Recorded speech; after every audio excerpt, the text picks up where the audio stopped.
Now you're seeing an explosion of Hispanic businesses, people getting into business for themselves. Sometimes as a small business owner, because we are in the day-to-day operation, we lose sight of maybe the bigger picture. And I think that's where Hispanic chambers are really, really important. Moving forward through the pandemic, Hispanic chambers are going to continue to grow and they're going to continue to innovate. There's some innovative things happening. They're fighting, they're trying to do everything they can. I'm the current president of the Hispanic Chamber of Commerce here in Sonoma County, and we've been working really hard to keep our businesses knowledgeable about all the regulations that COVID has brought into the businesses, and we've been working diligently at the Chamber to make sure that our businesses, we're aware of everything that came down the pipeline to help them. Thanks to the partnership with the California Hispanic Chambers of Commerce and the SBA and the SBDC, that means the Small Business Development Center, we were able to work with a strong team of Latinos to support and helping them, guiding how to do businesses with the loans. And so all that is part of the support. We also were able to make an impact with the legislators. So they were able to provide some of the initiatives that are affecting a small business in our favor. When we found the SBDC, we found out that their purpose was not just to get us funded, but to help us succeed and to continue to be successful throughout the duration of the time we own this business. And they've followed through on that and continue to help us. I think the Hispanic Chamber has helped us as a business more because of the relationship that we have and the fact that we work together. They know what I went through. They know what my team went through. So automatically, we're family. Latinos, we're a family. So what do? We come to a country my parents came to this country to make a difference in their life. So now that stays in us. It's part of our culture. Now the Chamber is your family. How do we grow it? How do we help you? Catherine, what can we do? I think as a business owner, you always got to be positive and you have to be confident. And confident in yourself and confident on what you're doing. I mean, honestly, this might be a time for the quitters to quit, because then nobody's going to look at you and say, hey, you quit. I can blame it on COVID. But I think the winners, the people that want to excel in business and want to be a business owner, if there's something I could tell my Hispanos, this is the time to get into business. Somebody just told me, always take advantage of a critical time. Well, this is a great time. That's one of the reasons why I decided to get involved. Just to see businesses grow and the Hispanic business expand. There's just a deep sense of community here, a lot of love, a lot of support, and get yourselves involved with your local chamber because it makes a huge impact. Once you get involved, you never leave. Like myself, I've been involved with the network for about over 10 years.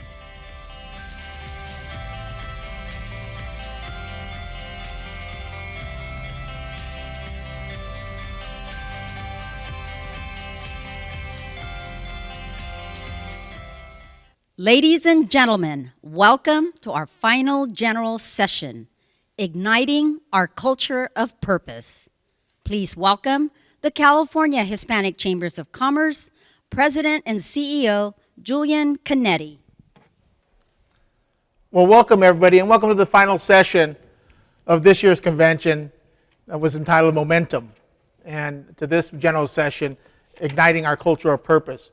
I do want to thank all of our regional chairs who you previously saw and all of our small businesses who participated in this year in that clip just before I came on, and thank them because they really speak to the cultural purpose of our chambers and of our businesses throughout this great state of California. Our chambers are doing wonderful things and there's still great things to come, and our businesses are playing an important part in California's economic recovery from not just COVID, but all the numerous disasters that we face throughout this great state. But let me start off by thanking a lot of people who made this year's virtual convention possible. This would not be possible, first of all, without our corporate sponsors who have stepped up and understood the need for us to continue to provide technical assistance and resources for our businesses throughout the state, not just through this convention, but through other programs that we do, through our SBDC affiliate program, through our leadership programs, through our procurement programs, and through our chamber capacity building programs. I do want to thank Southern Cal Edison, who was our presenting sponsor, Wells Fargo, Bank of America, our platinum sponsor, Cal Water, And, excuse me, Cal Water and JP Morgan Chase, Spectrum, as well as Coca-Cola, Aetna, Facebook, Tito's Vodka, Teleco, Energy Upgrade, California Water, Kaiser Permanente, Union Bank, Southwest Gas, and Intuit, as well as T-Mobile. And we're proud to be partnering with T-Mobile this year in their effort and have come on with the chamber as well.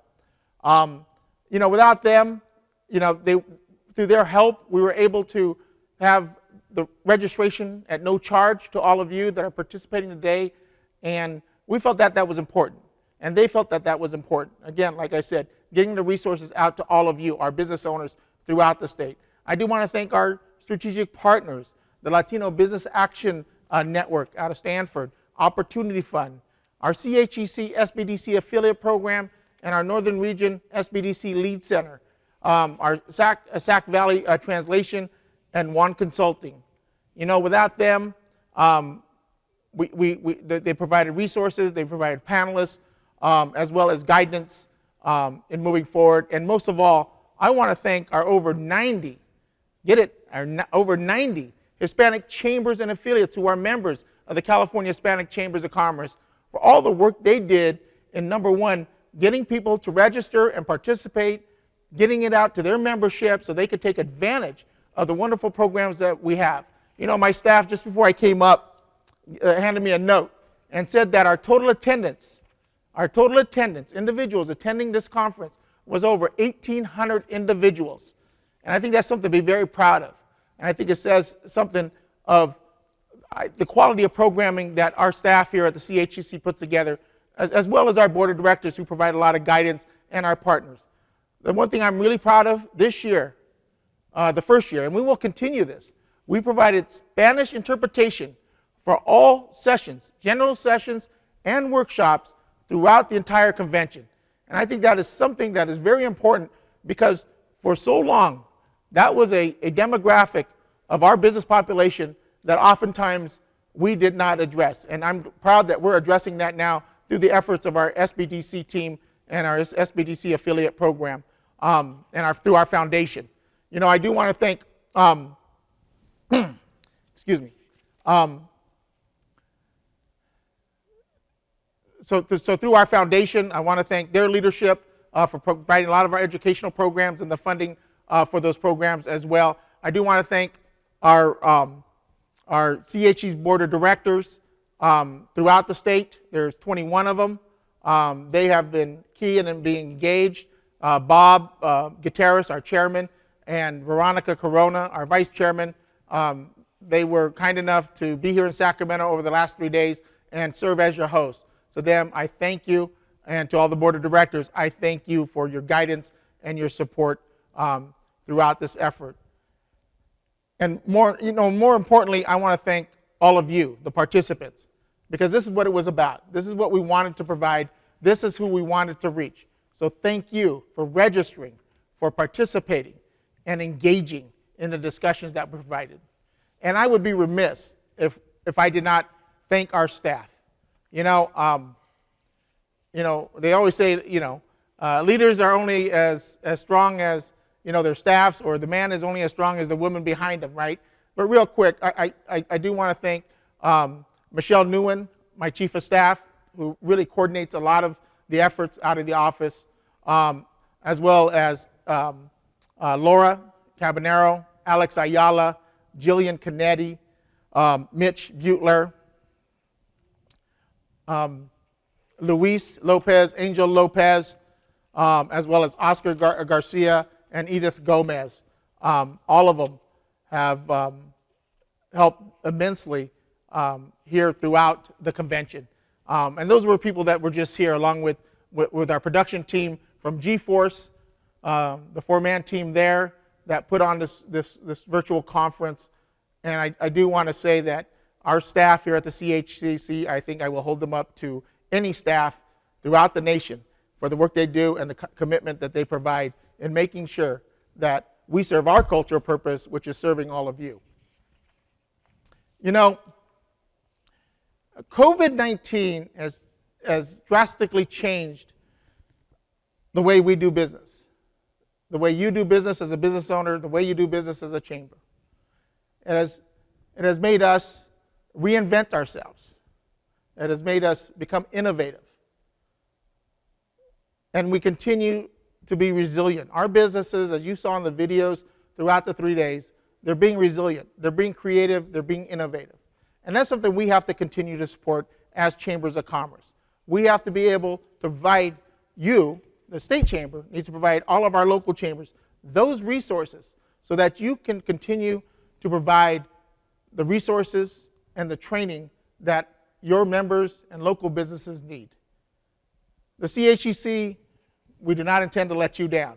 As many of you know, we have been working on the capacity building programs to increase the capacity and the capabilities of our local chambers to provide services. We have been looking at how we can better serve rural California and the Hispanic businesses that are located throughout rural California. And finally, we have been working hard to make sure that our business owners have the top level programs and educational programs that are possible. So I thank our staff, I thank our chambers, and most of all, I thank our businesses for participating in those activities. I do want to touch on a couple of real important parts, especially for our businesses. You as a business owner and a Hispanic business owner, we have found are trusted messengers throughout this great state. To your customers and to your clients, you have become someone that they look at, someone that they respect. At the end of the day, they trust a lot of what you say. And we have kind of championed that from the fact of being able to use our business to communicate the needs of the community. I think one part of our cultural purpose is not you as a business not only saying, hey, I got to make a profit, I got to pay my employees, I want to help out the community. It's also a responsibility that we have, especially in light of the pandemic and disasters that we face. And I want to talk about masks, okay? I think because you guys are all trusted, and I think if Latino businesses and Latina businesses can step up and tell their customers, their clients, their friends, you need to wear a mask. I don't know if you guys know, but UC Davis did a study. And they said if you wear a mask, you reduce your contagion rate personally of catching COVID or any disease by 65%. 65%. That's impressive. If before October 1st, we had put in place wearing masks and been resilient at that and held to it and made our people wear masks, we would have reduced the COVID infection more than any statewide shutdown of business.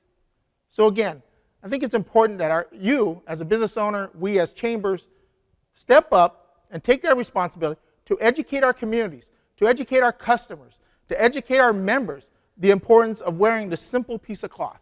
I know it's uncomfortable, but we need to do that so we can get through this pandemic. We cannot, I repeat, we cannot afford another statewide shutdown. I know many businesses can't. I know you can't. Our chambers can't.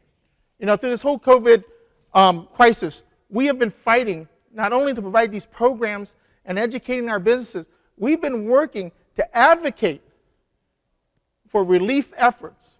The federal government put forth PPP, other programs, EIDL loans. We encouraged the governor. He has now set aside $100 million in a loan fund for small businesses because we knew some of our businesses here in the state were going to fall through the cracks. And I remember me and Oscar Garcia, we drafted a letter on October 17th and delivered it and had it delivered to the governor's office saying that since the legislator had allotted the state and him control over a few $1 billion, that we should just take a little bit, $100 million, and set it aside to help those businesses that we felt were going to fall through the cracks. And sure enough, a few weeks later, a month later, the governor, and then in his budget, authorized that $100 million. And now we're trying to find those businesses so we can help them. We don't want any business to fall through the cracks. You know, on the other end, we are still fighting and advocating at the federal government level so that PPP, payroll protection program, can apply to our chambers, to our 501c6s as they state. You know, nonprofit corporations, 501c3 charitable organizations were entitled to PPP dollars. But our chambers, all of you out there who were on the ground, providing the programs, helping your businesses, taking the phone calls and referring them to the different programs throughout there, were not included in the program. We feel confident that if and when they do get their final recovery plan together and pass their next bill, that 501c6s will be included in that plan. But in the meantime, still write your letters to your members of Congress, call them, and tell them that it's important. It's important to us that we see our chambers keep their doors open, because we know they are where the help is coming from for our businesses to make it through this pandemic and begin their recovery. You know, the CHEC continues to be committed to our local chambers. I am a true believer, as many of you know, that we only exist because of our local chambers. We want to be able to provide you the resources and the capacity to keep those doors open, to continue to service your members. That is why we have ventured out into developing new programs that we as a CHEC don't execute, but we work with our local chambers throughout the state to deliver those services and coordinate with them to educate their members on various issues. I will give you an example. Many of you have participated in our Energy Upgrade California program. And it's important that people understand the concept of time of use, that they understand how they can reduce their energy costs. And this is all so we can help California meet its renewable energy goals.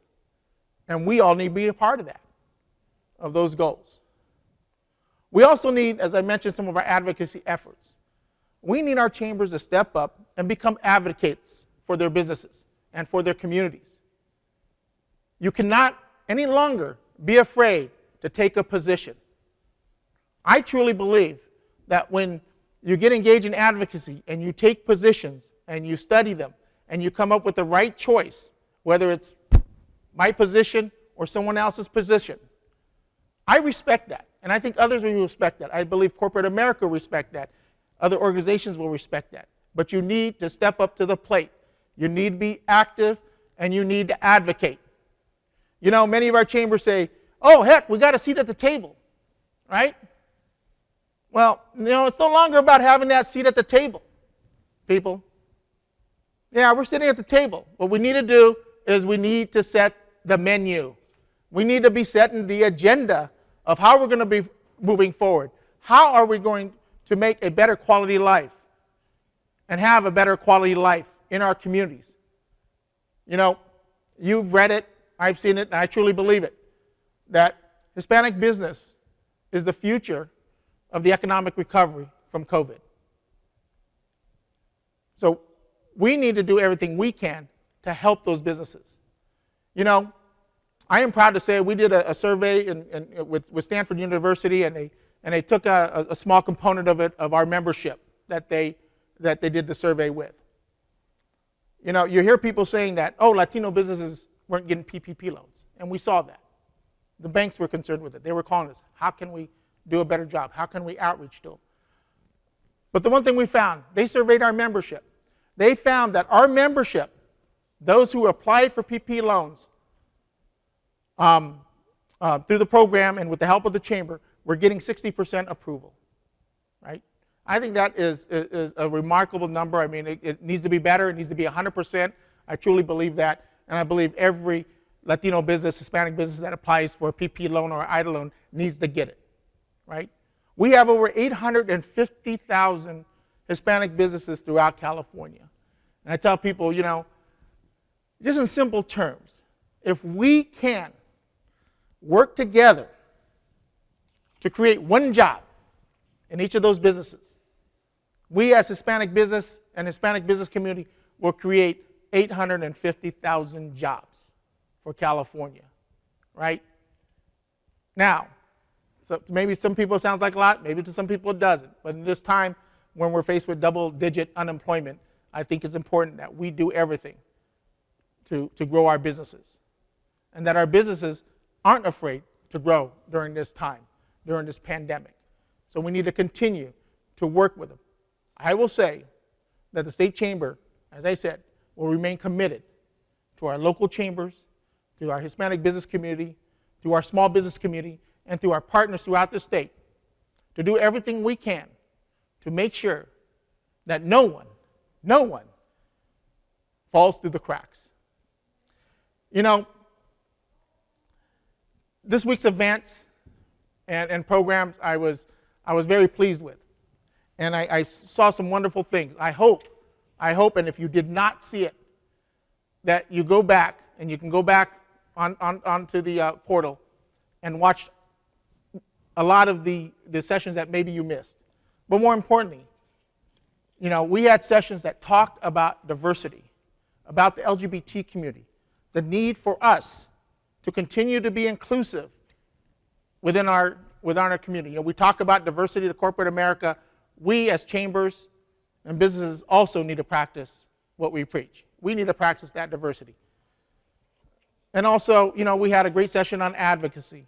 I mean, they were all great. I don't want to make anybody feel bad that I leave you out, but again, a great session to see. But the one I'm most proud of is a session with our CAPS students. You know, when you think about the convention, CAPS for 16 years has been an important part of the annual convention. As those students come in and they learn about business, they learn how to network, and they get to meet all of you. And it's unfortunate that they couldn't be there, or we couldn't all be in person, and they could meet the over 1,800 people who participated this week. But they did a wonderful session. And these kids are the brightest, and now, because they've gone through our program, I think the best leaders in this state. You know, the CAPS program is not about creating entrepreneurs. The CAPS program is about creating leaders for tomorrow's business community. You know, I'm proud to say that we now, because of the efforts of our CAPS programs, we now have on our board of directors, both at the foundation level and at the chamber level, alumni from CAPS, who, after they finished the CAPS program years ago, went to help their local chambers, interned, then they became staffers, or they became members. And these individuals are now in corporate America, CEOs of educational institutions, and they're paying it back.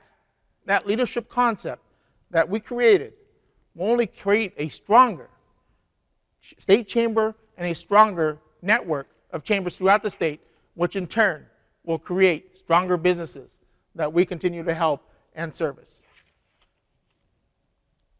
You know, I want to thank everybody for participating this week and for sitting through in front of your screens, whether you're at home or in your office, and taking in all the sessions. You know, when we went into this, we tried to think about how will it turn out for us. And I couldn't be more pleased, and I believe our board will also be very pleased when they hear the numbers of the people that were reached. You know, I am saddened a little bit. We had elections. I mentioned our board of directors, but I do want to mention that there are a few board members that are coming off. Over the Inland Empire, Maria Llerena, our region chair, and Dina Esquivel, our Inland Empire region director, have termed out. I thank them for all the hard work they did over the last 4 years. But I know they're not going far. I know they'll still be on the committee for the Palm Springs Convention next year. But thank you, Maria. Thank you, Dina, and for all the hard work that you did, not only at the state level, but in the Inland Empire for us. I do want to thank, and with all my heart, Brenna Butler Garcia, who was the Central Region Director, who has termed out. You know, she has been a major asset to this organization, just as Maria and Dina were, and a mentor to almost the entire staff at the CHEC. But we're not going to let her go far. We're going to still keep her engaged since she's just down the road. But thank you, Brenna, for your leadership and for your tenacity to make sure that the State Chamber is everything it can be as we continue. So with that, we've come to the end, and this is the final curtain. And if everybody can text what song that's from, staff might give you a prize. I'll let you figure it out. But next year, because we didn't get to go to Palm Springs, the convention next year will be in Palm Springs. We were supposed to go to Northern California, but we will do that in 2022. So next year, hopefully everything lines up and we are out of this pandemic and we can meet in person. So we will be, at this time next year, in Palm Springs, enjoying the wonderful resort there. And Palm Springs was chosen for a reason.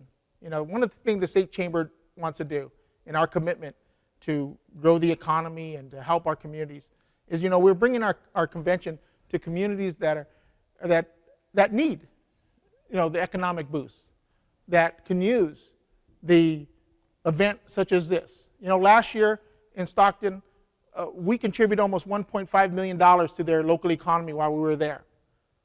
And even though we're in Palm Springs, we're in the heart of Coachella Valley, which is one of the hardest hit areas in California, even before the pandemic. And we want to make sure that we're bringing our economic and community development programs, our business development programs, and even our chamber programs to that region so they can grow and they can come out of that depressed state that they've been in. So we are committed not just to Coachella Valley, but the entire state to make sure that our communities prosper and grow and we create a better quality of life. So that is why we'll be in Palm Springs. That is why we chose it, and we're not going to change that. So I look forward to next year, and I look forward to seeing everybody in Palm Springs. Thank you.